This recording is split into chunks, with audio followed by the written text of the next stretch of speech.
So hey guys, get ready with me. আমি তোমাদের get ready queen.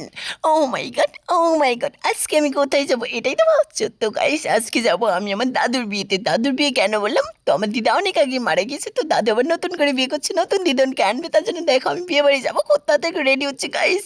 আমি কি মজা হবে! তার জন্য ফার্স্টে পরেছি একটা ব্লাউজ, তারপর একটা ইয়েলো কালারের শাড়ি পরেছি গাইস।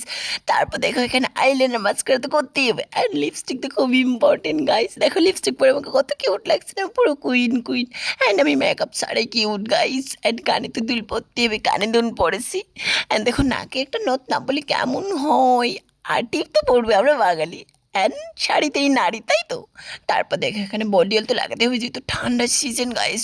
অ্যান্ড বিয়ে বাড়িতে যাচ্ছি, তার জন্য আমি চুলগুলো হালকা করে খোপা করে নিয়েছি গাইস। অ্যান্ড একটা দেখো সোনার চেন পরেছি, কত কিউট লাগছে না। অ্যান্ড মিনি কাঁকড়া তো খুব ইম্পর্টেন্ট, মিনি কাঁকড়া লাগিয়েছি চুলকোতে। অ্যান্ড একটা ঘড়ি পরেছি গাইস। অ্যান্ড পারফিউম তো লাগাতেই হবে, যেহেতু দাদুর বিয়েতে যাচ্ছি। তো দেখো পারফিউম লাগিয়েছি। অ্যান্ড শাড়ি তো পরেছি এক পিঙ্কি, কত কিউট লাগছে না আমাকে আজকে, অনেক কিউট লাগছে। কিন্তু সত্যি কথা বলতে দেখো এখানে ফটো তুলছিলাম পোজ দিয়ে দিয়ে গাইস, কত কিউট লাগছে আমাকে। তো সবাইকে টাটা, বাই বাই, সাবস্ক্রাইব।